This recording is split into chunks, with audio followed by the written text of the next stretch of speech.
can always tell when a streak's going to come to an end. You win a couple of games, you probably shouldn't. There are teams out there that could use that quality of playoff goaltending. All right, Ray, you ready to do this? Yep, let's go.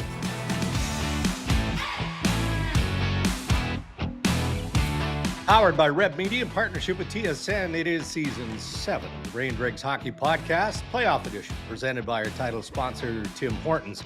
The Tim's NHL Hockey Challenge is back with the Stanley Cup Playoffs edition, only in the Tim Hortons app. You play for free with a chance to win daily prizes for picking players who you think will score. Plus, there's a grand prize of $5,000. In Canadians, you can try and keep a 7-day streak alive. You can win free coffee or tea for a week. Hello, Ray Ferraro. How are you? How is Montreal?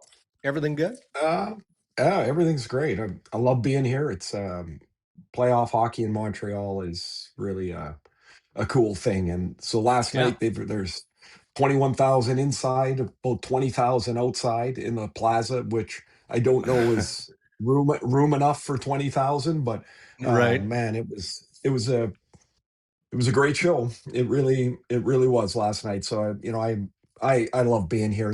I gotta say, Dregs, there's not many times anymore that I wish I was still playing. But when they came on the ice right past me last night, I was like, man, I would love to be running out on the ice right now. Like that was really cool. Is there an ESPN entourage? Like, how does Ray Ferraro get in the building and then exit the building? Because, I mean, you're a man of the people. You don't mind fraternizing with the locals and taking the odd picture here or there, signing autographs, all of that. That's part of it, right? And it is. It's fun, though. Yeah, it's kind of cool because I will say, Drake's to interrupt, like, in Canada, it's far different than the States, right? So, you get recognized more here. You took a bunch of pictures yesterday's fun, but there's a way to get out of the Bell Center that does not involve the madness over on the plaza side. And so that little backside door, the door, that's the one. And then it's straight up the street and there's no fiddling around there. Eyes down. Walk. So it's we're not, I put it this way, we're not the Marines. If somebody falls behind, that's the way it goes. I'm on my way up the street. See, I purposely started, and obviously we'll dive into Game 3 here momentarily in the headlines, but I purposely started with some positivity because I've got some first world issues that have dragged me into the muck here on Monday morning as we're recording the podcast. Well, one of them would annoy you. I know you. We've known each other. We've been good buddies for a long time. So I get home after doing our Hot Zone post-game stuff. I don't know. It was like 11:30 Eastern, something like that. I do the same thing every night. I get home. I want a big glass of water before I go to bed, that sort of stuff, right? Have my glass of water from the water dispenser in the fridge. No problems. Get up this morning at like 6:45. Same thing. We all have our routines, right? But on the fridge, on the display, is an error code, right? ER something. Yeah, exactly. And normally it's okay. Your water filter needs to be replaced. Your air filter, like one of those things. You just go beep, beep, beep, beep, beep, and it disappears. Didn't happen. So now I'm troubleshooting on my phone and I'm trying to figure it out. It's a counter set fridge. So I've got to pull it out of the cabinets to unplug it. Because that happens pretty quietly, right? That happens pretty quietly. Yeah. So unplugging it is supposed to reset everything. It didn't work. I still have the ER nonsense. So I don't know, stuff like that just annoys. I know it's first world nonsense, and in the big scheme of things, it doesn't matter. But now, do you have a repair coming? I haven't got to that phase. That's the next step in this process because I've done everything that I can do, which is nothing. So there we are. That's a good summation, though. I've done everything I can do, which is nothing. That's how I feel at home. And a more serious one. I mean, look, water is high across the country, right? I mean, it's just, especially Western Canada anyway, right? And you know what? Muskoka just came through it here in Ontario where the water levels in the lakes and, the rivers are feeding and all of that. And it's doing serious damage. So I get an SOS from my neighbor at Lake of the Prairies, Dougie. And like, my dock system isn't your traditional dock system. Like, they're on wheels. You push them in summer and you Push them in, pull them pull them out out. in Yeah. fall. Yeah, that's what it Yeah. is. And I leave them on the beach, but I pull them up as high as I can possibly go. Well, a surprise to no one, the water is Oops. high now. It's up, like it's climbing up the bank and kind of the rock wall that keeps it off the property. But that's not even an issue. I mean, they're docks. They're supposed to get wet. But I'm told that if the wind shifts to northwest, which it could, there's a big ice flow that's coming through. And I don't know, Ray. Ice and metal probably doesn't necessarily work together. Not a very good day. Do you have Not a very good do you have a start to the week. repair do you have a repair person to fix that dock when the ice goes through? It's like, I like asked that Dougie ice is no. That's destruction, man. Like, Nothing hey, can stop it. Nothing yeah. can stop it. No, I did. I said to Dougie, because he does everything at my place. Without him, I'd be completely and utterly lost. I'm like, so what would we do? He goes, 2 words, write off. Which isn't funny. Dougie's got it. I like it. Yeah, there's no insurance on stuff like that. Like, it's Nope. conservation land. You're not supposed to be there. By the Anyway, way, so can I tough day. mention what I just like? What would we do? Which really is, Dougie, what are you going to do? Exactly right. Correct? That's exactly right. Yeah. So I'll have a better read on it perhaps later in the week when we do the next episode. Not that anyone cares, but that's the stuff that's twisting me today. Okay. Entertaining hockey game last night, game 3 in Montreal, as you tipped us off to right off the start of the podcast. So let's get into it here in headlines brought to us by the Canadian Brew House. Hey, real fans, you know the move. You've been doing it for a while. Arrive early. Happy hour at the Canadian Brew House runs Monday to Saturday, 2 p.m. to 6 p.m. Don't bother with a couch. You hit the Canadian Brew House, your home for every puck drop, every goal, and every cheer. Their house is your arena. Just a perfect start, right, for the Buffalo Sabres in game 3. You've got Tage Thompson scores 53 seconds into the game, and then I don't know, was that the wake-up call? It sucked the life out of the building momentarily, but, Montreal self-corrects. Alex Newhook with another 2-goal performance. Caulfield, Slafkovsky, Ray get their power play going. The Habs solid defensively. A lot to like for 59 minutes or so from the Montreal Canadiens in that one.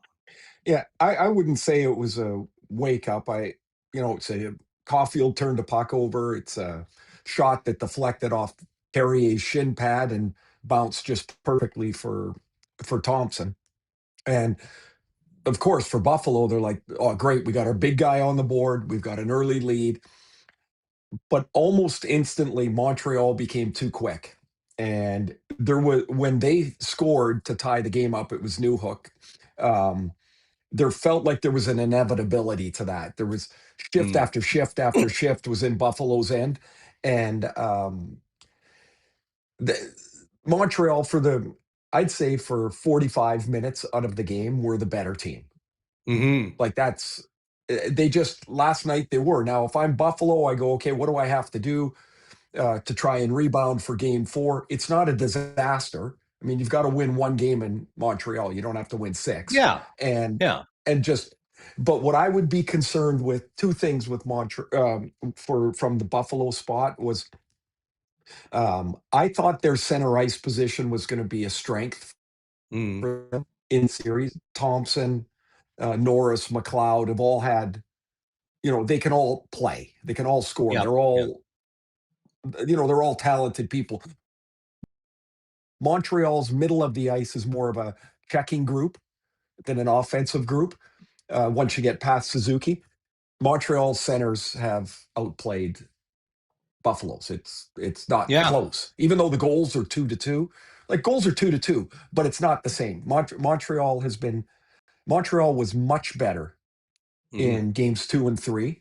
And so for Buffalo, it's like, how do you stem that? How do you change it? Two things. One, they've got to kill a play way quicker in their zone. Montreal's forechecking like crazy. They're all over the place in there. Buffalo can't stop them. The second thing is Buffalo's top 4D are supposed to be the strength of their team. Yeah. And that's not been, Power and Byram, Samuelson and Dahlin, that hasn't been a strength for them.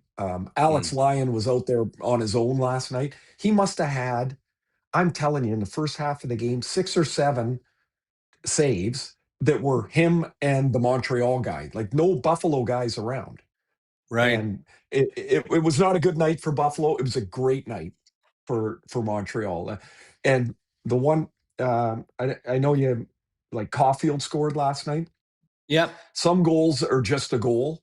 Some goals mean more than that, because Caulfield missed one from in the crease. I don't know how the hell he missed it. The guy's a great goal scorer, but he doesn't miss the second one. And it feels like it's starting to come for him. And if it does, I mean, Montreal becomes that much more dangerous, right? Yeah, and I guess it's responsive, from Buffalo's perspective, but the temperature started to rise in game 3. And maybe that drifts into game 4 and the rest of the series. I don't know, but there were a couple of times as we're watching from afar on television where that scrum and those engagements were right in front of you. Like there were 2 or 3 where it felt like and looked like you were right in the middle of this gaggle of Right. humanity trying to swipe at each other. So what was that like? And I mean, was there anything specifically where you went, oh okay, this is going to be a problem? Well, yeah, there was one time Newhook was trying to change and he got tied up with the entire second line. Yeah. He was fighting all 3 guys, and eventually 2 of them got penalties, like, Newhook and one of the Buffalo guys. But as it started to get, it would have been in the second period. So as it started to get a little more chippy and it was 4-1 at this point, and the Buffalo guys, like Stanley was starting to run around a little bit. And I look over, I'm standing right next to Jacob Fowler, Montreal's backup, and Jack Eye stands up. That guy is built like your fridge. Like the fridge that doesn't work, he's built like that fridge. And he likes it. He likes being the policeman. He likes his role. And it's not that he challenges anyone. It's just that he's so game. Everybody knows that he if you keep messing around, he's going to show up. Now, I don't know what's going to happen at the end of the game. He one-punched Carrick there. I mean, Carrick's kind of just standing there. I don't know if that's a suspension or it's probably a fine, I guess, at this time of year, if it's anything. But man, he hit him right on the button. And I don't know that there's any advantage for either team to be involved in these scrums. Like Right. Rick Tocchet had a great quote before the Flyers were eliminated. You're going into a scrum. Unless you're going to fight, get out of there. The only thing that's going to happen is we're going to end up with the extra penalty. Yeah. And so I would look for one thing in game 4. I'm sure the supervisor will talk to both teams about is running into the goalie, because both teams are starting to do it. Yeah. And so that's where trouble really starts. I want to throw, because you bring it up, that end of the game stuff, right? I can't remember the first time Colin Campbell, head of hockey operations, threw this out there as just an idea, but it's been many, many, many, many years. And I'm sure that you've heard it too, especially for end of game nonsense like that. What if a penalty carried over into the next game? Like it would stop it, wouldn't it? All of us, Immediately. yeah.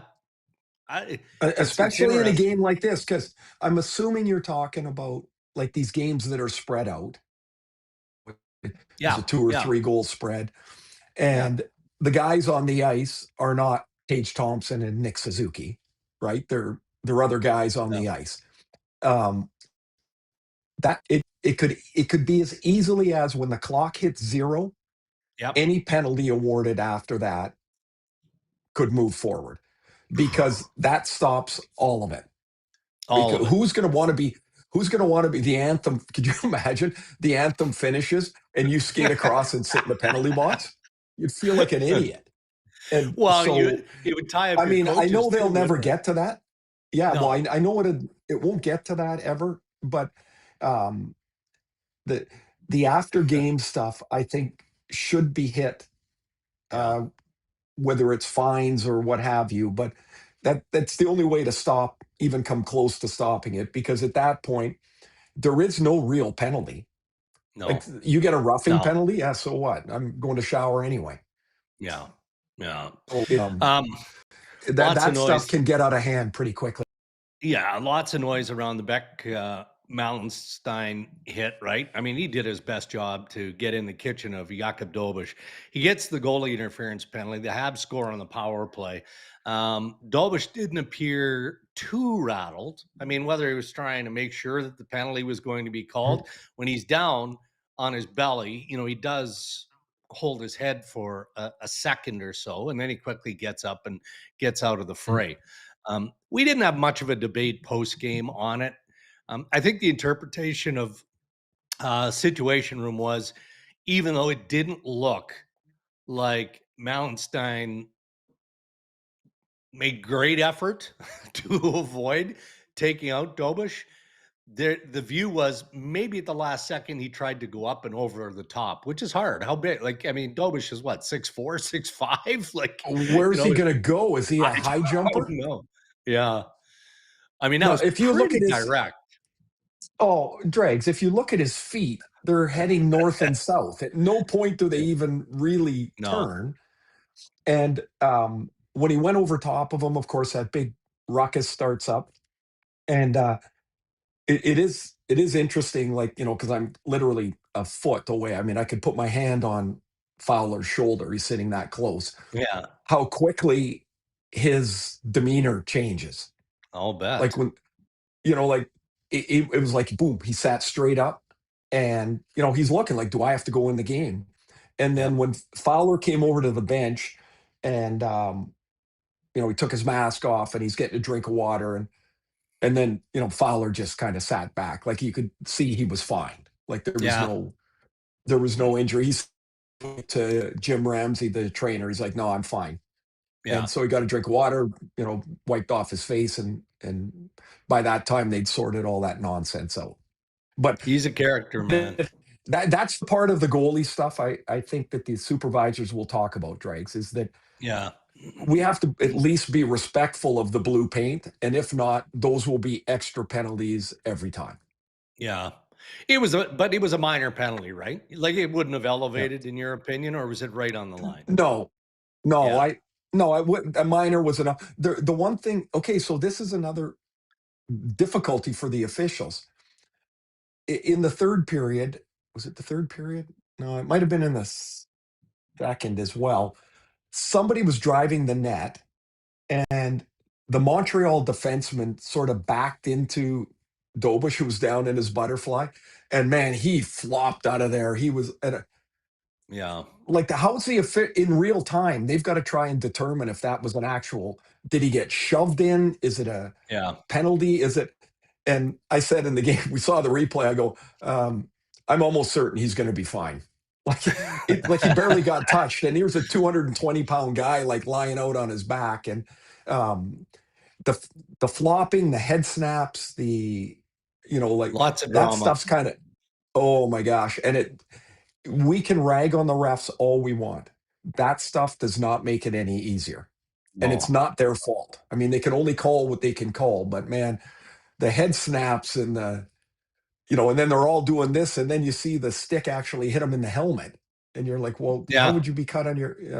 Anyway, that there's a lot of that nonsense going on too. Okay. Carolina makes quick work of the Philadelphia Flyers, Oof. winning in overtime, Game 4 on Saturday. Blake, Hall, Stankoven. I mean, these guys are on a heater through 2 rounds now for the Carolina Hurricanes. They pace the overtime win. Carolina outshot Philadelphia 40-17 in Game 4. I mean, every team has a weakness. It's how you manage that and how you address it, almost period by period, maybe even shift by shift. But through 2 rounds of the playoffs, it's hard to identify if Carolina has a weakness at this point. And I mean, they played good teams. Ottawa and Philly, no slouch. Yeah. So in the 8-0 run, they've given up 10 goals. They've got virtually nothing from Jarvis, Svechnikov, and Aho. Not much. And they're 8-0. Like if, Aho's got 3 goals, I think he's got 2 of them into an empty net. Like if and when they start to produce, because they will, they're a good line. Very good players. Like, can Carolina continue to play in this way? Like they look infallible. Now it will be a challenge. If I were Carolina, I'd be hoping for whoever is going to win this Buffalo Montreal series that they do it fast. Because if this goes 7 games, they're going to be off 11 days. That's a lot. It's too much, man. And the 2 things, though, Carolina plays in such a high tempo, high paced, physically demanding way. These days off I think are critical for them. They're like found money. The other thing is Freddie Anderson has never had a long stretch of games where he's just been like an iron horse, where he's out there all the time. So the days off for Anderson, I think are really important. Really important. He's been fantastic. Carolina's just they've looked like a machine. But here's the crazy part. So now that series is gone. That's no predictor of what the next series is going to be.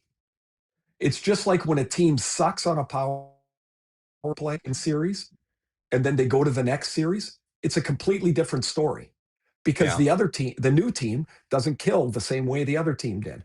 Series to series, I don't think there's any carryover because the teams are so different. But man, Carolina looks amazing. And that line you mentioned, Hall, Stankoven, and Blake, they've been unreal. What a great start to the playoffs for them. It's fun to watch Taylor Hall too, right? The other 2 guys, Stankoven and Jackson Blake, good players, really, really good. But they're young, right? So you can see, kind of the elevation of their careers. In Taylor Hall, this might be unfair. It almost feels like a renaissance run for him. I mean, Sure. he was very good for a number of years, but when you see players like that who have been around for a long time, and he's gone through his share of adversity, where things didn't work out the way he had hoped, obviously in Chicago, but maybe it's the role that he's been asked to play with Carolina, and now he's surrounded by those 2 young guys where he's a bit rejuvenated in all of this. I asked him, like, when did you become the old guy with these guys? And he's like, it's wild to think about, right? Like he was all, first pick in the draft and, MVP in New Jersey, and then a couple of real major injuries, I think, sidetracked a lot of them. But this style really suits his game. They want him to transport the puck. Now I think he's better playing give and go than he used to be. He used to be, in my mind, more like a punt returner, like get it and take it as far as he could before he made a play. Now he gives it up and gets it back. I think he looks terrific. I got to say about Carolina, I don't know that any team is able to target shot players better than what Carolina does. Like they bring in guys that might not be as effective anywhere else as they are in Carolina. Like they've got like Eric Robinson, Will Carrier, Jordan Martinook. If you change their jerseys around, they're kind of all the same guy in a way. Like they're big and fast and physical. And then like 2 years ago, they wanted another one of those forwards and went and got Robinson. Now Robinson might not be as effective anywhere else. He got 12 goals. They just, they got Taylor Hall because he can skate and he can play straight. That's everything in Carolina. It's weird to say they look like the class of the East. They do, yeah. and they're sitting there and we're not going to see them for another week. It's really strange. Quick send off to the Philadelphia Flyers. Played with house money is probably unfair because they found momentum, certainly later in the year, and then clearly in getting through the first round. But I wonder if, they've been on a very direct but methodical path. Briere, Keith Jones, everybody, trade deadline, they're talking about trading Rasmus Ristolainen, right? Like they're like, okay, maybe we're not quite ready to do the things that we want to do longer term. So let's see if we can get a collection of pieces here that are going to help us for a better future. And they opt not to make that trade. Now that's one guy, and there's probably a half a dozen other players that they probably had trade talks on. But what do you do with this level of success now if you're management of the Philadelphia Flyers going into this offseason? Nothing. We all got gaggly over Porter Martone. He's played 9 games. Alex Bump is another. I think he played sparingly, but they really like him. They're 20, 21 years old. Their development is going to come from playing games. I think if I were to look at one thing for Philadelphia that could help their team, this power play is abysmal. It stinks. And the reason I say it so forcefully, it's been 5 years. For the last 5 years, they've been 32nd, 32nd, 30th, 32nd, 32nd. Like if me and you went on their power play, they could not be worse because there is no 33rd. And so I think when Daniel Briere looks into the summer, it's how can we maybe find pieces that we could move in or out to help our power play be better? Because it's not a 2-week thing. This has been a 5-year thing. Yeah. And so if somewhere along the line they can add maybe a defenseman that's a real power play quarterback. Drysdale's more like an off guy, but if they could add a real quarterback with a real weapon of a shot, maybe that becomes something they look for.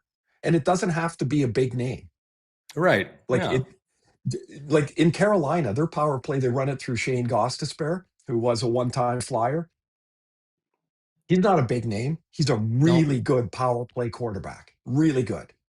And so I wonder if that's that would be a place I would look. You say, how could they be better? I think that's the number one place for them. They'd love to find another center. Get in line. Right? Like there's going to there'll be some available through trade, and Philly's got a lot of picks and prospects, so maybe they could do it that way. But I guess a centerman and a power play, maybe they're the same guy. But they've really had a very, very positive last half of the season in Philly. Yeah, and now quick thought on Rick Tocchet. And as you're going through that, I'm thinking to myself, 3 very demonstrative coaches, all with a Flyers background. Craig Berube does not mind loudly coaching his players on the bench. Right. Rod Brindamore, doesn't necessarily get in the face of players, but there's ample and just communication on a regular basis, one-on-one with his players. And we saw it with Tocchet, with Konechny, with Drysdale, with Zegras, with a number of players, especially in that second round. So he's a coach that is obviously going to keep that leash pretty tight on how they need to play to be successful. So when I see that stuff, I don't think of it in the same way maybe as other people watching it do. This is not the bench is not a workspace. The bench is the bench. There isn't time to say, hey, Trevor, could you stop not talking to the referees all the time and maybe just be involved with the game? Thanks. Right. There's not time to do that. The talk, hey, shut your frickin' mouth. I'll talk to the refs. You worry about, and now you got to get on to something else. And the players don't care. Right. As a player, you're like, you kind of think in your head, well, F you, man. And then you're like, meh, and then I got things to do. But there's no time to make the point. So the fact that these guys are emotional or demonstrative, as long as they have a connection to their players, again, I'm going to talk about Marty St. Louis. Like I can listen to him, as I said, forever. But like he was talking about, he looks at things in a very patient, empathetic way until it's not time to be that way anymore. Yeah. Yeah. Now, I think Marty's really good. I don't know this, but I'm guessing he's really good at knowing in Montreal, if he picks his ear, it's on camera. It's like I think he's very aware of where those harder conversations have to take place. And so I don't think it bothers players anywhere as much as it might be a talking point for everybody else. All right, let's get over to the West, where the Ducks and the Vegas Golden Knights, Ray, are now tied at 2 wins apiece. Cutter Gauthier with 3 assists for the Ducks in a 4-3 Anaheim win Sunday night over the Vegas Golden Knights. The Ducks are impressively now 4-0 following a loss this postseason. This is a quote from Joel Quenneville post-game. That was a man's game out there. That's a Joel quote, by the way. Yeah, what That's does a that Joel mean? quote. I guess there was no easy way around the rink. It was physical, it was hard, but that's a Joel quote for sure. Here's the thing. So like I'm looking on Anaheim this morning. They've got 15 guys, Dregs, that are making their playoff debuts. Owen Zellweger played last night. 15 of them. And It's so incredible. there are times I remember my first playoff series against Quebec, and I think I know what playoffs are. I've played them in the Western League and won a Memorial Cup in Portland. And then I get to the NHL playoffs, and it was even in 1985, 86, wherever 86 it was, I was like stunned at this is the way the game is played. So the fact that they're in the second round, they're 2-2, and they've got 15 guys that are getting their first look at this, I think is really, really a positive thing for Anaheim. Now you're in the middle of the series and you're not thinking, oh, good, we're gaining experience. You're like, we can win. Yeah. But that game last night, they take the lead, they hang on after Vegas gets a late goal. Really interesting. So like they get a goal from Ian Moore. They're missing 2 defensemen. Moore's been playing forward. He is a defense. Move him back to defense, and he gets a goal. And so now they got 2 power play goals. Vegas had killed off like 21 in a row or something like that. If I'm looking at Vegas though in this series, like I'm really I like these young teams because I think it's clear teams have just embraced the youth of their teams, and they're like, these guys are more ready to play at this time of the year maybe than players before. But if I'm looking at Vegas without Mark Stone, that's a big loss. Huge. They give up 2 power play goals without Stone, and I don't think that's a coincidence. But Jack Eichel's got 1 goal in the playoffs. And I know he's got 12 assists, and that's great and all that, but they need Eichel. They need him to have a big game. Yeah. And that might be enough to split a hair in a series that's going to be really close. Well, Mitch Marner pulling his weight, no doubt about that. And I mean, 3 points in the losing effort, 16 points total now to lead the postseason. Interesting comments. And look, John Tortorella doesn't try and troll anybody. He's not trying to upset, Maple Leaf fans or anyone. He doesn't, like, he's just sharing his view and his opinions on Marner. But he said it after the hat trick game in game 3, where, I'm going to paraphrase, but he just talks about the leadership qualities, the massive skill set of Marner and the different things that he can do, how coachable he is, the leader that he is, all of these things. But he kind of sticks it to the narrative of the Toronto market and the stink that unfairly is still on Marner from his Leafs days. I mean, it's typical Torts being Torts, right? Because he doesn't give a rat's what about what anybody in Toronto or anyone associated with Leafs Nation cares about what Mitch Marner is doing in the playoffs or what he didn't do when he was in the postseason with the Leafs.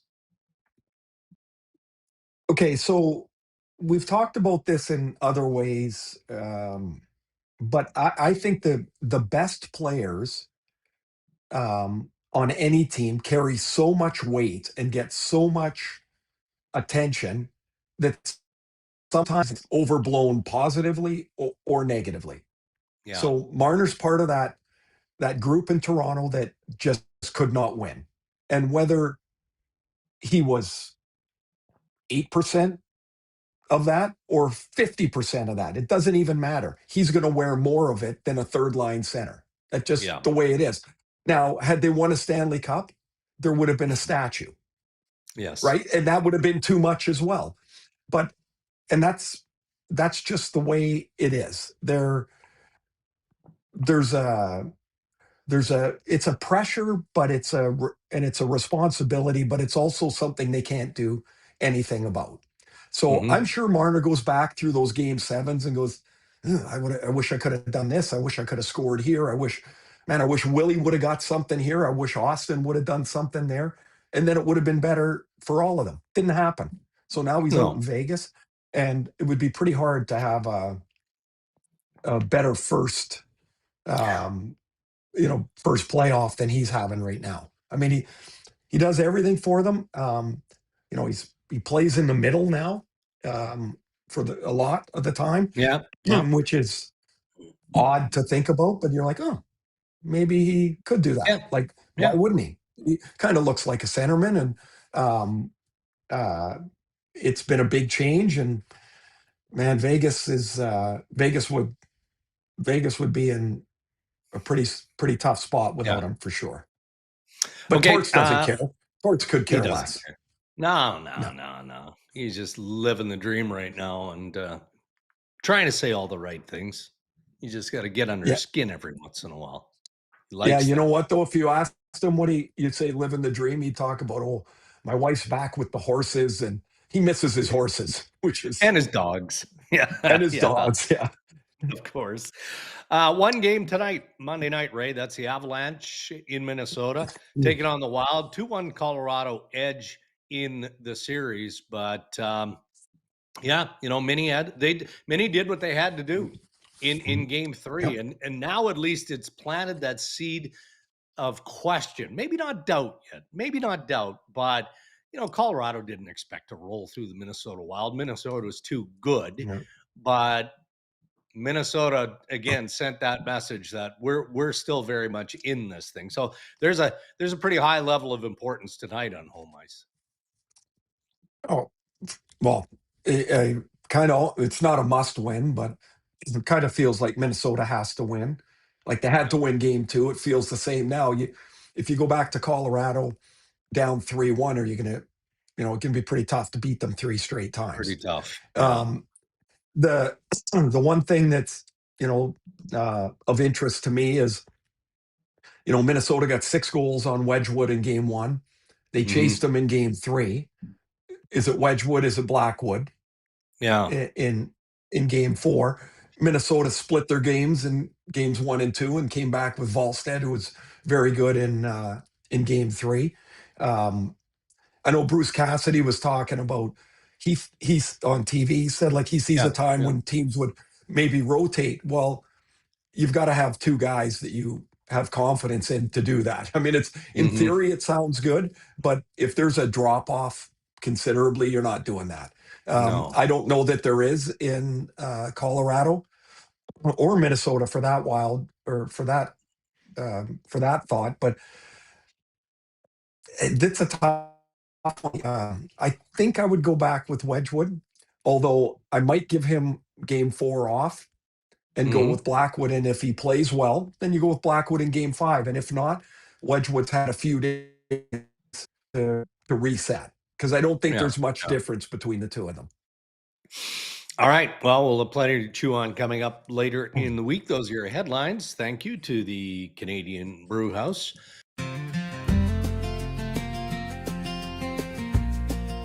It feels like Tim Hortons has always been part of my routine, certainly as a dad. You know, as a coach or taking my kids to the early morning hockeys, had to go through the drive-through and get my cup of coffee and get the Timbits for the kids. Can I get a medium coffee with milk, please? Then even driving into studio now at TSN. If I don't go through the drive-through, get my medium coffee with milk, I feel like my routine has been interrupted. Here's your coffee. Thank you. Have a great day, guys. You too.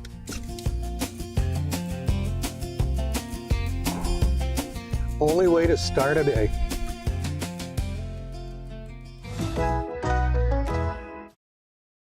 We've got Chris Abunia standing by, and Zuby is always the bearer of, well, let's be honest, really, to this point of the Tim's Hockey Challenge playoff edition. Glimmers of hope for some of us, but and then when you've got a lone game like we have tonight with Colorado and Minnesota, those three buckets look pretty thin, man. I mean, it's almost like picking if you're Ryan Rishaug, and it's just eeny, meeny, miny, mo. You know, don't even look. Just there. Okay, I'll take that guy. He might want to try that. I think you were going to say, here's Zuby, he's the bearer of news. Let's just say news. Okay, fair. We don't have to qualify it as good or bad. So Dregs, you got one. We discussed, of course, during last show. You and I had like picks in one Mitchell Marner, and of course, he went off for the Hattie that night. So you and I each got one. So I've built a comfortable, it would seem, lead now at 4. It is. You're running away, Zuby. You're running away. So I've got 4. Ray and Dregs. Now, Dregs, with that one, you guys each have 2, and Ryan is also playing. It is amazing. Like, his consistency should be celebrated. I don't get warmed up until the conference final. That's kind of when I'm going to hit my stride, is the conference final. That's all right. We'll see. Well, 8 months. 8 months. You're inching your way there. I like it. I said Shogger's on the Tomasz Hurdle program here, and he's bound to get one cash in one here eventually. So, but let's hope that Mark Stone. For Vegas, you want him to play, but Ryan, just keep an eye on Mark if you're making the pick the next. That's a throwback, to game 1 of the first Tim's Hockey Challenge of the year, right? Yes, it is. Yeah, I love it. You pick one guy on LTIR and you never hear the end of it. That's true. That's true. You got your eye on anything tonight? It's tough sledding. Tim's is not giving us any, 5-star options here, that's the challenge of it. Yeah. I somehow ended up with 2 defensemen today, and I'm like, really, those are great picks there. Like, I don't know. I got Brock Faber for sure. Yeah. In the second bucket. I forget who I picked in the third one, but Brett Kulak. Oh, interesting. Love it. Well, if you look at that third bucket, you're like, sketchy. No. Yeah. So come on, Who's your Brett. first bucket? Who's your first bucket guy? A Colorado guy. I feel pretty good about my first pick. I would. Brock Nelson. Brock Nelson. Yeah. I think he's, back home in Minnesota. He's going to get one today. I got Nelson too in the first bucket, and then I went with Jack Drury and Jared Spurgeon. So we shall see. Yeah, well, so I'm happy about all of that because we don't have any duplicates. I've got Matt Zuccarello, Nicky Roy. I'm not so sure about that one, but he scored the other day, so there's possibility. Sure, why not? Brent Burns is my 3 bucket guy. It's possible. Well, anyway, sure. If they gave us another 9-6, who knows? Any one of those guys. No, exactly. So could bank in off one of those guys, no problem. Please help us out. All right, Zuby. All right, guys. Thanks, buddy. Yeah. All right, we'll check in later this week. So you're in Montreal. You've got the off day, right? Yes. You going into old Montreal for a nice dinner later today, or what's the big? I'm gonna go. I got a good dinner ahead tonight. I'm meeting Mitch Melnick, my old friend from Say hi to Mitch. Montreal. I will. What a legend in broadcasting here in Montreal. Just such an interesting guy to meet up with. So I'm gonna have dinner with Mitch, lunch with Chris Cuthbert, and sir, there'll be a story too, sir, about this. The biggest challenge for lunch for the two of us is finding a place, not that to select it, but that we both can find. Getting there. So that's going to be the biggest challenge. Good stuff. That sounds like a decent off day. Is the weather okay? Be back at chilly. It's a little chilly. Not quite golf weather yet, but not for me. I'm a little soft. So, but we'll get there next round. And big game 4 tomorrow. Looking forward to it. Love it in the Bell Center. All right, buddy. Good luck with your fridge. Good luck with your fridge. Good luck with the dock. And do whatever it is you do. I'll have an update in our next edition of the podcast. I'll have an update. So have a good time today, Ray, and we'll chat again soon. Thank you. Thanks for listening, everybody. Have a great couple days. Yes, thank you to our sponsors who continue to support us here on the Rain Dregs Hockey Podcast. Our title sponsor, Tim Hortons, thank you. And thank you to the Canadian Brewhouse. Enjoy the playoffs, everybody, and stay safe.